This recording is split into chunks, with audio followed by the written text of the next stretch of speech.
Hi, Glenys. Hey, Aaron. What do you want to talk about today? How much I hate diets. Yeah, diets suck. So what do you do instead of a diet? Intuitive eating, health at every size. So how many times have you had to explain intuitive eating and health at every size to someone? Like 5,000 times. But that was just to my doctor. Okay, so how many times have you explained it to someone and then they said, but diets are the only thing I know? That's like every time. Can we pursue health without thinking about weight? Yes, we can pursue health without thinking about weight. That's pretty revolutionary, what you just said. But what if you just don't like yourself at the size that you're at? I think we need to understand why, instead of just saying I need to change. So what's the deal with body positivity? Oh man, that's a long answer. I'm Aaron Flores. And I'm Glenys Oyston. And we are Dietitians Unplugged. Welcome back to another edition of Dietitians Unplugged. This is take 3. The first time the mic was not off. Take 2, we weren't recording. Now, everything's set. We're actually off and running with a new episode of Dietitians Unplugged. The first one, the mic was not off? It was on. Shit, I don't know. The microphone was not working. Whatever. It was user error. It was Today's theme is technology drama. Oh, boy. Lord. Yeah. I feel like I'm on an episode of Silicon Valley and I need, half those folks to come over and help me fix everything. Yeah. It's fabulous to see you. Fabulous to see you. Here we are, another episode. We're going to talk to Tiffany Haug today.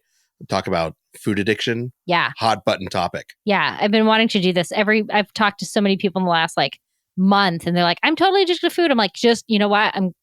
We've got a really good, or specifically sugar a lot of times. I said, just hang on. We've got an episode coming out of this. So I've been touting this one because I've wanted to talk about this for a long time. And I can talk a little bit after we've done some housekeeping here about how I came to meet Tiffany. Yeah. Yeah.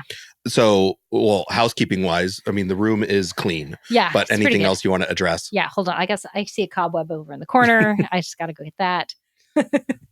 How by housekeeping, I mean plugs. Plugs. It's the plug time. People should send us plugs. Shout outs. Can we do shout outs? Sure. Yeah. Send us your shout outs and we'll maybe read your shout out on the air. Yep. That'd be fun. Mm-hmm. I've been listening to a lot of morning radio with my kids. Mm-hmm. And so they do shout outs. Are they shout outs to people we don't know? Yeah. It's Monica hey. from Santa Monica, shout out. She wants to give a shout out to Larry, the cable guy. I don't know. Yeah. Right. Got it. Okay. Maybe we should be more specific about hazy shout outs. No, it's too foggy? Hazy? No, haze. Hey, health at every size. Dash, sure. We should do that. That'd be good. Yeah. Yeah. Just so we're not getting Monica from Santa Monica doing a shout out to Larry, the cable guy. Right. Got it. Yes. Okay. Yeah. Point taken. Yeah. So, you got anything new going on? Are we taking a break? No, man, I'm busy. I am officially a Body Trust certified provider. So that is just a huge culmination. And I think I'm really, really enjoying integrating so many of these things into my work. It's something that to see the light bulb go on with clients when you talk about defining what is body trust is so amazing. And I love the work. So if you want to learn more about what that means and how that can really be something quite radical that can change your life for the better, please reach out to me and we can have a conversation about what that looks like for you. So I'm just talking body trust all the time. Yeah, you are body trust all day, all the time. I'm sort of still doing my intuitive eating counseling certification. So that's, we're going slow on that. Just been a busy year for me, but time it has freed up a little bit. So that should be completed at least by the end of the year, I should think. Yeah. So that's exciting. I've been using intuitive eating and other non-diet models for a long time, but I think it's just nice to have that certification and stamp of approval. Awesome. Yeah. Great job. So, yeah. So you want to talk about Tiffany? Yeah. I met Tiffany last October. We were in the same Facebook group together, and she had put out a call saying like, I'm going to be at this really weird conference. No, I shouldn't say really weird, but this non-Haze oriented conference. It's the Obesity Help Conference, and it is like mostly for bariatric surgery. People who are looking to have it or people who've had it done. And she was giving a talk on sugar addiction. She'll say the title of her talk. And she had asked for people like in the area to maybe support her if, she could get free tickets. And I was like, yeah, that's not far from me. I'll go. And I always like to meet other dietitians who are health at every size oriented.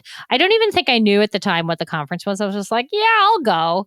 And when I got there, I was like, oh, I'm not in Kansas anymore. So it was just like, I realized how much of the time, at least online and kind of in my head, and even in LA, I live in the health at every size world where I don't have to talk about diets most of the time. And this was just the opposite experience of that, in which everybody was, very, very much into dieting. And it was strange. So anyway, I listened to her talk, which was great. It was like a very non-diet talk and non-weight loss focused talk, and very much pro sort of liberalizing sugar. And I thought, what she really has the science down here. And I'm kind of interested in having people hear that. And then we sat and had drinks after for a while, and that was really fun. So we really got to know each other for a while too. Was there sugar in the drinks? Yeah, absolutely. I can't remember what I had to drink. It was probably champagne or something. Yeah, definitely some sugar in there. So yeah, and actually people, while we were sitting there, people kept coming up to her saying, oh, well, what do you think? They really want to know about, like, she maybe mentioned substitute sweeteners like once during the talk, and that like was not like super pro those things. And people just kept coming up and asking her questions about sugar substitute. So it was definitely like a very pro diet environment. But I'm of the mind that sometimes we need to wade into those worlds if we ever want this message to go wider. I mean, if we want to keep it niche and small, then we don't have to go into those spaces ever. But I do think that once in a while, it's important to, sometimes somebody gets quoted in a crappy article that's very pro dieting and they're not. And at least maybe somebody will find that person and find the non-diet message. So I think it was pretty brave of her. But I'll read her bio. So Tiffany Haug is a master's level registered dietitian and nutrition therapist in San Diego, specializing in helping individuals with eating disorders make peace with food and their bodies. Tiffany knows that working through recovery can be incredibly hard. Being recovered herself for almost a decade, she has the incredible honor of giving back by supporting her clients along this challenging but so very worth it journey. In addition to being an eating disorder dietitian, Tiffany serves as the education chair for the International Association of Eating Disorder Professionals, which is IADEP is short for that, San Diego chapter, and works as a pediatric dietitian at Rady Children's Hospital in San Diego. And that's where I got to meet her when I was down for my work for Center for Discovery, and I was speaking down there, and she came to a dinner that I was at. Yeah. So. Yeah. And she's super fun. So I think people are going to find this really informative episode. Yeah. So enjoy this episode with Tiffany Haug.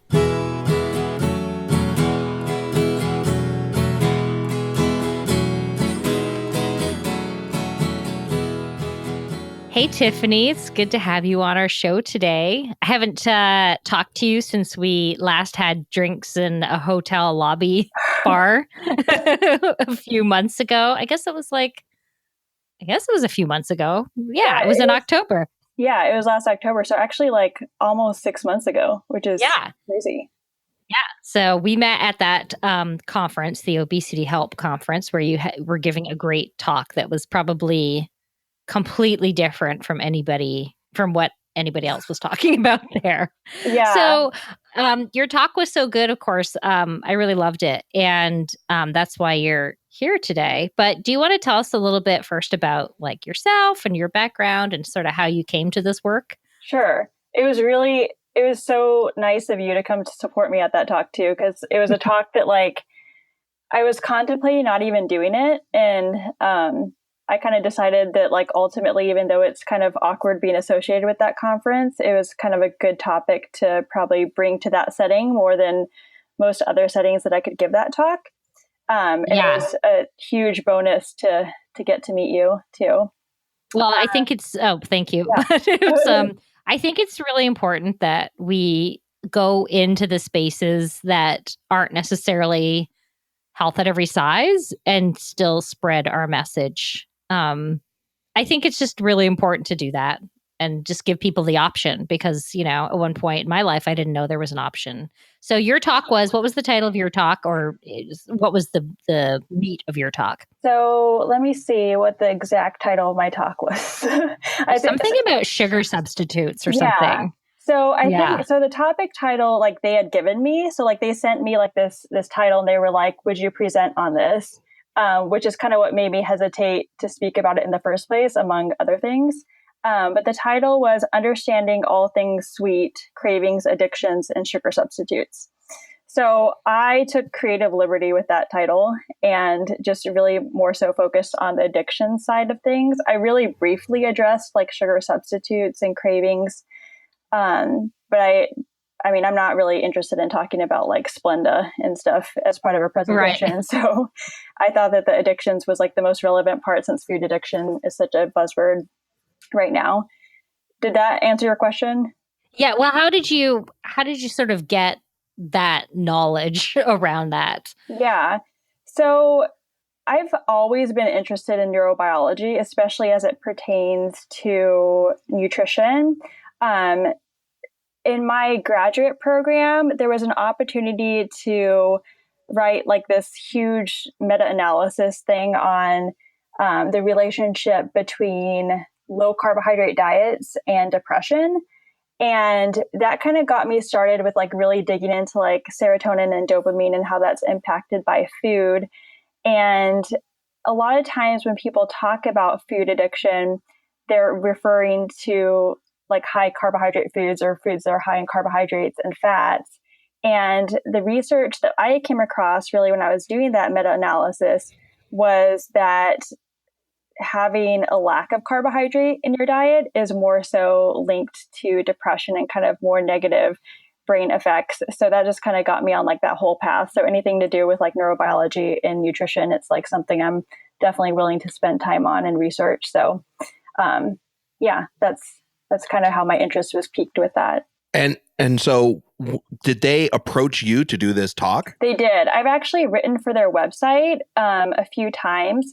So I think a lot of people's perception of me is that I've been like health at every size from the get-go, which I think I kind of like philosophically was, but I didn't know the terminology around it. And I didn't know things that like were maybe like inconsistent in terms of my view of things.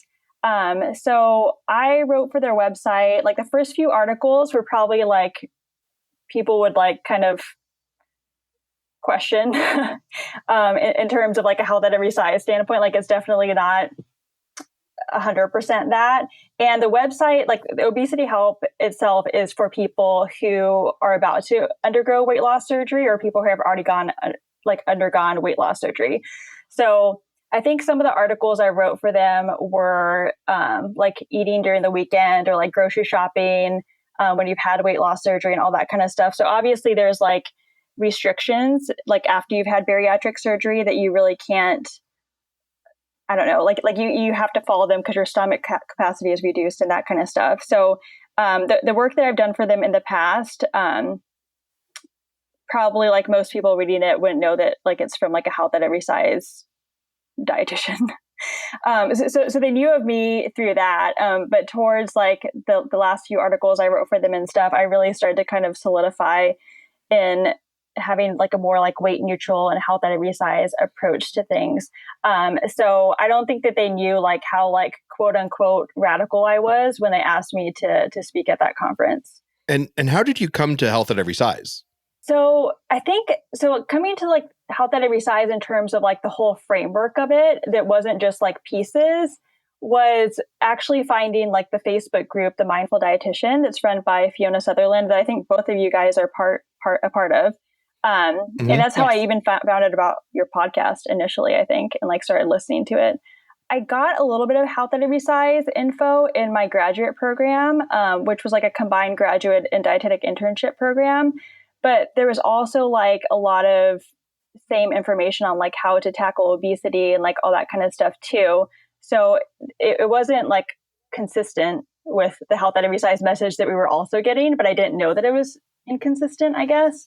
But being involved as part of that Facebook group and like seeing like the articles that people would post and kind of the discussions that would happen in that realm just kind of got me on like this, like, I don't know, it just kind of like branched off to me listening to all these podcasts, like reading stuff. So, I mean, I'm definitely like still evolving with that. But that's kind of how I learned about it. And I'm also recovered from an eating disorder myself. So in terms of like food not being bad and like all foods like having its place in terms of like pleasure and like also giving us important nutrition and stuff, I got like flavors of that throughout like my own recovery process and working with dietitians and stuff too. So it's just been like a collection of things and that I've kind of had like an evolution of, I guess. Great. Yeah. Thanks. Yeah. I didn't know what to expect sort of when I went into that conference. I didn't really, until I printed out the ticket, I didn't really, obesity help. What is that? Yeah. And then, I think when I got there, we were sending each other texts and I was like, or maybe you said it, like, we're in the belly of the beast now. Yeah. It's like serious kind of diet world. But so I was also like, oh, what are you going to talk about here? Yeah. And I was sort of impressed that you actually were not talking about weight loss at all, and that you were actually advocating for eating all foods, including sugar. So you sort of started out your talk talking about like the brain's response to addictive substances. Yeah. Do you want to talk a little bit about that so people know what we're talking about? Yeah. So what food addiction is really being kind of argued as in terms of the food addiction theory is that it's a chemical addiction. So when we're talking about addictions, there's really like two main categories, and that's chemical addiction versus process addiction. And I don't think it's like too far from the truth to kind of try and maybe put like certain eating disorders, like draw parallels between that and process addictions, because those are the things that are more so like the behavior itself is addictive. So those are things like gambling or sex addiction, or things that you're not necessarily ingesting a substance, but it's more so the behavior. And chemical addiction is really what we traditionally know more as like the substance abuse addictions, like alcohol, methamphetamine, cocaine, all that kind of stuff. And the good thing about it being compared to that in one sense is that we do have an understanding of how dopamine and serotonin works when it comes to chemical addictions. And that actually helps us to distinguish why food doesn't make sense as a chemical addiction, because the way that it affects those neurochemicals are really different from substances. So, for example, if we're talking about someone ingesting cocaine, it's going to have an effect on two main neurochemicals mostly, which are serotonin and dopamine, which are also ones that come up with food addiction a lot too. And when it comes to the effect that it has on serotonin and dopamine, that effect is going to be like almost immediate. So it's going to hit the bloodstream, have that effect super quickly. That period of time that it's affected is not going to be super long, and then it's going to die down, and they're going to need to like take that drug again. But when it comes to food, as most dietitians would know, and maybe even people who know people with diabetes, so when we're talking about like someone having low blood sugar, there's like the 15-15 rule. So you need to wait at least like 15 minutes to see if whatever you've ingested has that effect on the blood sugar that you need to for it to bring it up. So even like from that basic concept, we know that like food doesn't hit the bloodstream like that quickly. Like it has a lot slower of an effect. And also food isn't just like, I mean, unless we're like literally just eating table sugar, there's going to be other components to that food that need to be broken down. And the dose effect is very different than if someone is ingesting a drug. I think another thing that people bring up when it comes to food addiction is that the fact that like binge eating disorder itself exists means that food addiction is a thing, because people are consuming like large amounts of highly palatable foods and they can't stop. But I think one of the things that's like really like different between like maybe like binge eating disorders specifically and someone who is, say, addicted to alcohol or some kind of addictive substance is that like you need food to survive baseline. Like you can live a very healthy life without having cocaine for the rest of your life. Like your life is going to be a lot healthier. But you can't live a healthy life without eating food because you're like literally going to die. So we're talking about completely different things in terms of like essentialness for survival. And also when it comes to applying treatment methods for substance abuse versus treatment methods for people who have eating disorders or people who feel like they are addicted to food, in terms of what's going to be effective, you cannot use a substance abuse recovery model and have that be effective long term. Yeah. So here's my question for you is I hear two common things. One is sugar is going to light up my brain the same way, a drug would. And the other is that as soon as I start to eat one of these foods, I can't stop. And so I feel like there's this addictive quality to like these, highly palatable foods, whatever. So from where you see it, like, is that valid? Does that mean that there is a food addiction? And do we need to then treat it with abstinence? I think like I totally hear that all the time too. Like if it activates dopamine and serotonin, then like automatically that means like it's an addiction. Like it's not a good thing for us. But there's so many other things that are beneficial to us that activate those same pathways that we would never dream of as thinking of an addiction. So like some of the things that activate those same pathways are listening to good music, hearing a funny joke, winning a prize, being in love, breastfeeding your child, a mother recognizing her child's face, looking at attractive faces.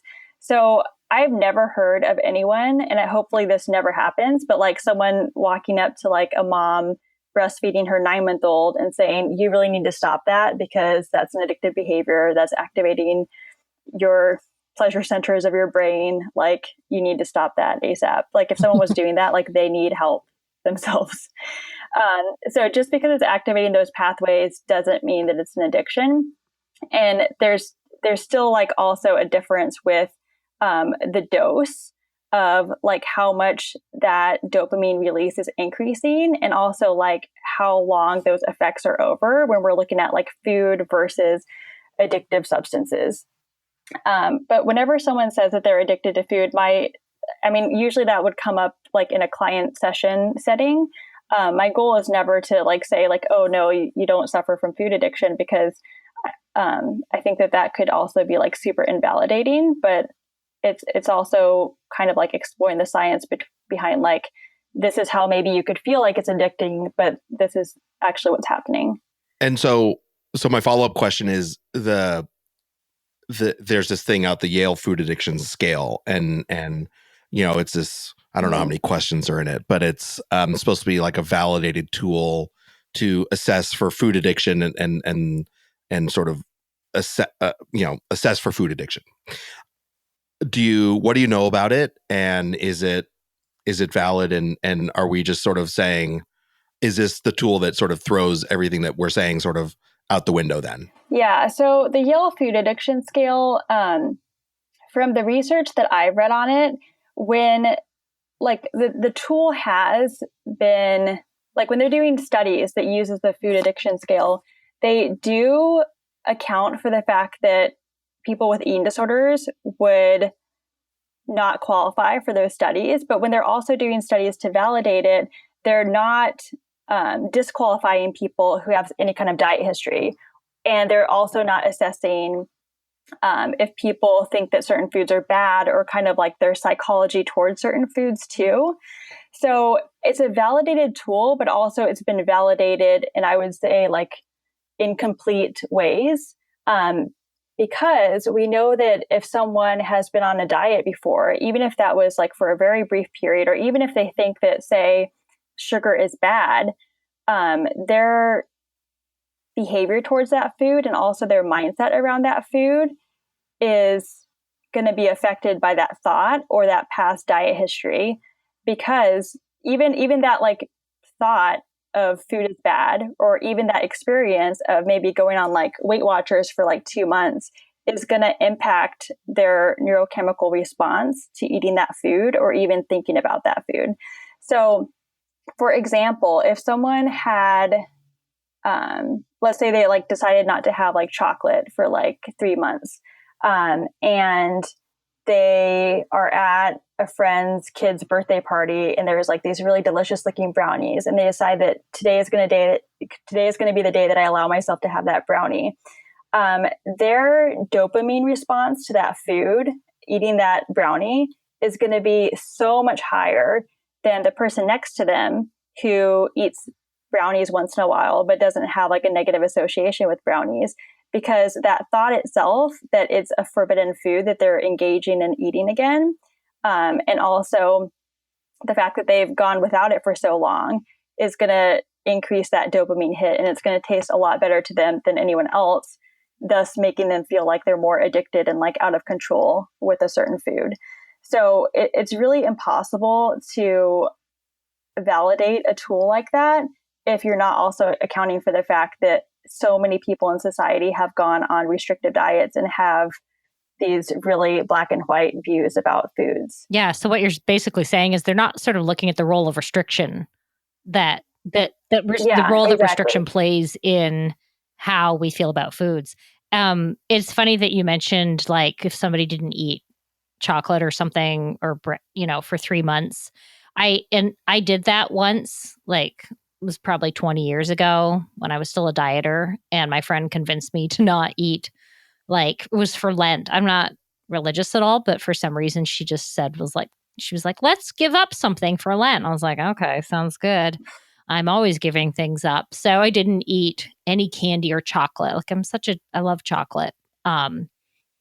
Yeah, and I didn't have and then at the time the person I was with had gone to England, and he went to the department store Harrods, which is a ridiculously expensive department store, and bought this Easter egg for me that was like, it was huge. It was like huge. It was like, like the size of a Nerf football. And then so just to give everyone the visual, I really thought Glenys was just going to hold up her hands and say like, it was this big. It was this big. And I was like, Glenys, we're on a podcast. No one's going to be able to see that. Yeah. No, I was like, I saw the gears turning there. Good job, Glenys. Yes. Nerf football. Awesome. And then you opened it. It was like kind of like it was a thick walled hollow egg. And then you opened it, and inside there were all these wrapped truffles. I think it cost like $80 or some crazy thing like that. What the conversion rate back then? Oh yeah, it was not like I don't know. Anyway, I just remember him saying I think it was 80 pounds because he had gone into Harrods and said, just give me the most ridiculously expensive Easter candy that you can. And they were like, and we have that right here, sir. And so he brought it home, and I was like waiting to eat it. And the day I was like, I think I think Lent's done today. Like it wasn't, but I remember diving into that thing, and the feeling that it gave me was, like I was going on the chocolate nod. It was bad. Like, it was like crazy how intense it was. And over the course of 2 days, I ate that whole thing, and I felt terrible after. And I'd never done that before. That was the first time I'd had real kind of strict restriction and then the rebound. And so you're right. Like that hit that you get after a really intense restriction is so much stronger. Like I can eat a piece of chocolate now, and it's like, it's cool. It's good. I'm glad I had it, and then that's the end of it. That day really illustrated something to me, which was like, oh, there is a high that you get when you haven't had something that you really want for a long time. Yeah. And what's super unfortunate about that is when you have that experience of like eating that food that you've forbidden for so long, like you probably will most likely eat more than if you had included it as a normal part of your diet, because it's like this like last supper mentality. And then that further perpetuates in your brain, like, this is an out of control food for me. I am just not capable of being around this food and having any kind of control over myself. that's exactly how I felt after I remember describing myself as I think I'm addicted to chocolate. Like I can't live without it. So I think this is why this discussion is really important for all of us, is because I think the label of food addiction is being used a lot right now. And listen, I think it can be very problematic for a lot of reasons, namely when we're talking about restriction and the rebound and all that stuff. But I think the other part is, I think because restrictive rules around food are so prevalent and so pervasive that we look for any label to describe why we struggle when we try to liberalize. And this label of food addiction, I think, becomes really, I'm going to say this, and if it sounds offensive to folks, I apologize, but it seems simplistic in the answer to what's going on. And when I think it's a much more deeper issue with food and bodies, because I think the other part of this is that these folks are restricting because of the striving for a thin ideal, or feeling like their bodies don't fit in this society. So I think it's just it's a really nuanced and difficult conversation. So I'm thankful that you're bringing so much of this to us. Yeah, I think it's simplistic too. Like, I also apologize if that's offensive, I guess. But just as we know, like working with eating disorders, like nothing is like a one shot answer. Like there's so many factors that go into it, and like food addiction, it does seem like it's really kind of like a cop out in a sense. Yeah, I mean, the people I've talked to who are like, I feel addicted around food, it so often it goes back to childhood, like this food was demonized when I was young. And that's number one. And I was shamed for my body size. That's number two. So just throwing those two things in already makes it a really complicated situation. Yeah. So I don't think simplistic is the wrong term. I think it's sort of reductionist. We're not looking at it. It doesn't allow us to look at all the facets of the problem. Yeah. And now that as I'm thinking about it, I think the reason I didn't want to use or I'm sort of cringing at the word simplistic is because I don't want to invalidate the individual's lived experience with that feeling. Right. And so that's why I don't like that I use that word, to be honest, because I think working with the clients that I have worked with in the past that really talked about this feelings around food, it was so uncomfortable and uneasy and literally painful for them. And I think that gets to, why this work is actually so important and so much healing is necessary, because they really are just painful feelings and thoughts when it comes to food. Yeah. And I guess with the term food addiction, or like someone describing themselves as feeling addicted to a certain food, it's really describing that they feel like disempowered around that food.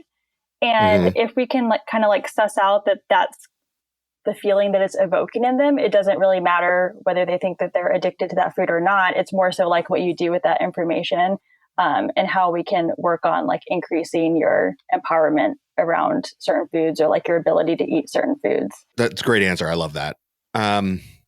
So what do we tell our clients, right? They come in and they're really feeling this label, or this behavior, or this a definition might fit for them, that they're addicted to sugar and that they're addicted to food, and that they feel like they have to avoid it, because they come from maybe an abstinence mindset, and maybe they're in recovery from other addictions, and so it's resonated with them. What do we tell those clients? What's your advice in working with those clients? Yeah. So when working with those clients, like you said, Erin, I think it's important not to invalidate their experience of feeling like they are addicted to that food, and whether they think it's an actual addiction or not. And maybe they're recovering from substance abuse or other things that are actual chemical addictions. I think it's important to kind of address like whether we think that food addiction is a thing or not. The treatments that are validated for these two different conditions are like very different. Like we can't use the same approach. First of all, like I said earlier, because you can go without drinking alcohol for the rest of your life and like it's not going to have negative health effects on you. But you can't do that with food. And so if someone's kind of more coming from like a binge eating, emotional eating standpoint on things, I think it's really about increasing their self-efficacy around having foods. So whatever that means for that person. So maybe it's like really trying to have a structured experience around incorporating a food that's really scary. So say that food for them is like ice cream. And maybe they don't want to like go out and like have that ice cream in their house like right away because they feel like that's going to be like a surefire way for them to binge on it again. But maybe a small step that they can take towards incorporating that food in a way that's going to build their confidence in their ability to do that is to have like an ice cream date with a friend where they're like in a social setting. It's going to be fun. And then they have like a plan to go like shopping afterwards or go see a movie afterwards. And it's like a very like structured part of a day. And I think over time, building that self-confidence and your ability to have that food without it being like this crazy experience is really what's going to long-term allow you to have more freedom with that food and have less of a charge associated with that ice cream, to use that example. Love it. Yeah, I think that's so important. I mean, like we do a lot of exposure snacks at the treatment center I work at. And I love that idea of making sure you have a plan after, right? I've done it in my office, where you do like maybe some challenges of fear foods, right? And you're right. And unless there's that structure after, like, what are you going to do now? Like, let's talk about X, Y, and Z. It can lead to that more out of control because then there's no support once they leave the office or once they leave the treatment center. So I really appreciate that thoughtfulness for the plan after. Yeah. And I don't remember who it was that said this. I think it might've been Marcy Evans, but she does a lot of talks on food addiction too. And she has a lot of great materials out there on it.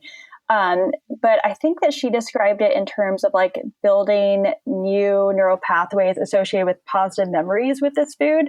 So maybe all your past experiences with like ice cream or chocolate or whatever the food is has been like chaos or like numbing or just like really not a version of yourself that you feel like you have much control over. But by having these experiences of like, say, like going out to ice cream with a friend and like going to see a movie afterwards, you're really literally like building these pathways in your brain that are like positive experiences associated with this food where you had like quote unquote control over yourself. Although I feel like that word needs to be taken with a grain of salt. We're talking about sugar, not salt. See what I did there? Apologies. Wow. Apologies for screwing. Yeah. Yeah. I mean, I've had some success with doing that with a client who had a certain fast food that, was sort of like a binge food and felt, she didn't describe it as food addiction necessarily, but I think to be able to, once she was feeling a little more, control is not the word, but like just a little less activated. Yeah. I was like, all right, how about going to that place and just having just see what it's like to have a normal meal there when you're not in like full on activation mode. And it was like such a shockingly boring meal for her, I think, after that. So, I guess we're talking about sort of this level of activation that people get into around. And actually, I have a better word than control, because control, you're right, is not the right word. I think like having like less charge associated with that food, like it being like less of a, like a charged food for you, I guess. Yeah. Yeah. That's what my therapist refers to it as, like, sort of you're activated right now. Yeah. that is like not a great place to be sometimes. Yeah. So, yeah. So is there evidence, is there good evidence show that like liberalization rather than abstinence with food? I mean, I think you've done a good job of saying like, yeah, you can live a perfectly healthy life without cocaine and other drugs.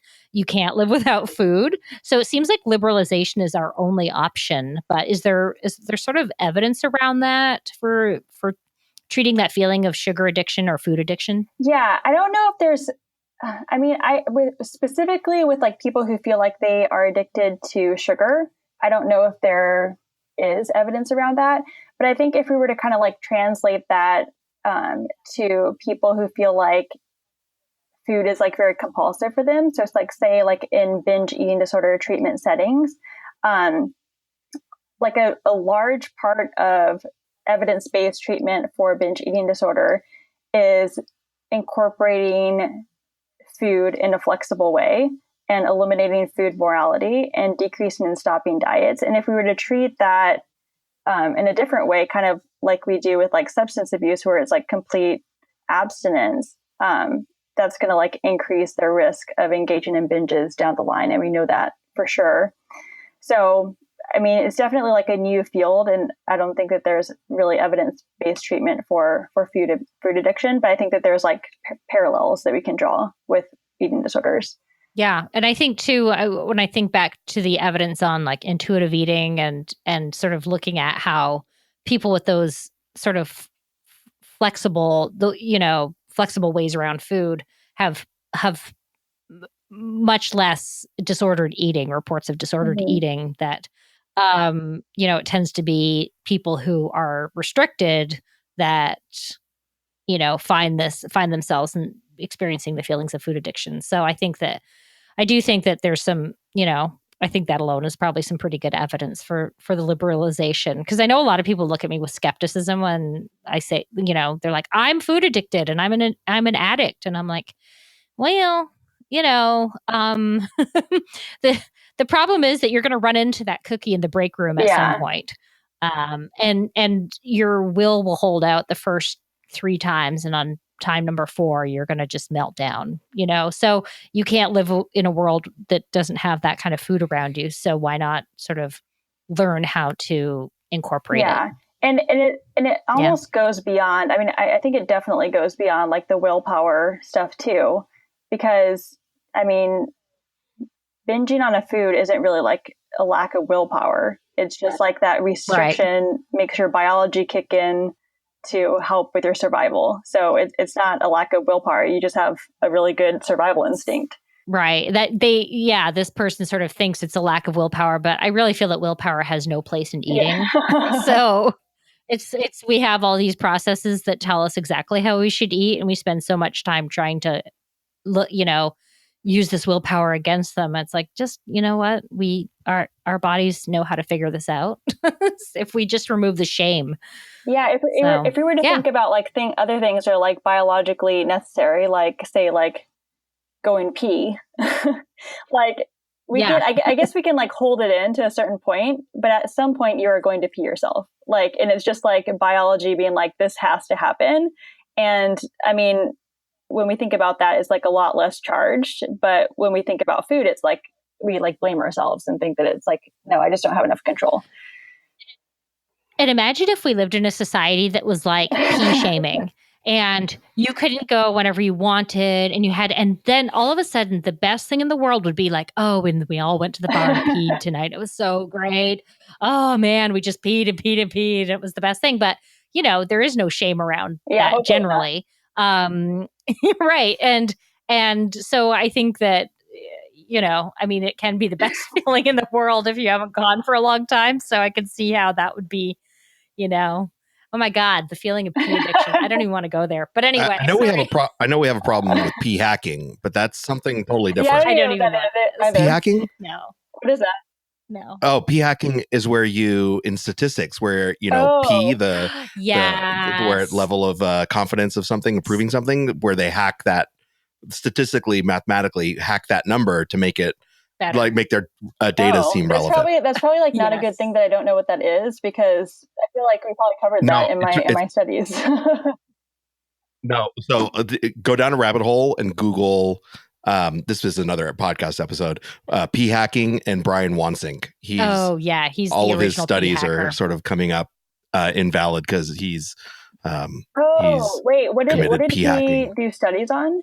He is out of Cornell and he has like a food lab where he talks about like a lot of like mindless eating, or like, people, he did the study where people ate soup out of a bowl, but they didn't know that the bowl was being filled up from the under the table. So the volume never changed. So he studies like, people being able to stop eating based on internal cues and not sort of visual cues, or how restaurants have lighting to affect, eating habits, things like that. Yeah, he's a kind of a fan of like mindless eating. He feels people should be able to eat sort of mindlessly. So he has all these tricks around getting you to eat more mindfully. He's definitely wants you to be more mindful.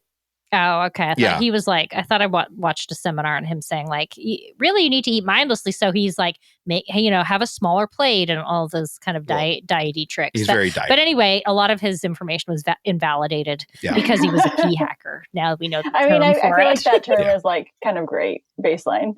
Yeah, right? It is. We'll make shirts. Well, thank you so much for coming on. I think people are going to be so interested in hearing this, because it's just such a, like, sugar addiction is just such a zeitgeisty phrase now, and has been for a while, but like, it's not going away. So I think it's so important to have that science of, why it's probably not the same thing as substance addiction. So thank you for explaining all of that for us. Yeah, and thanks for coming on and sharing all this. Oh, no problem. It was super fun to be on. And I really love you guys' podcast. And like, most of all, I love your personalities. So it's kind of fun to be on here. I think you should come to LA so we can sit and have drinks and chit chat for a long time again, because that was really fun. Oh, yeah. And we need to find a good Japanese restaurant, because there's not many of those in San Diego that I found. Oh, really? Okay, yeah. You need to, we'll come up and have a very expensive meal at Sugarfish. Yeah. Listeners, please submit your favorite Japanese restaurant in Southern California area, and that'll be episode 94. Yeah. All right. Well, thanks, Tiffany. Yeah, thank you, Tiffany. Thank you for listening. This has been another Dietitians Unplugged production. You can find Aaron at bvmrd.com.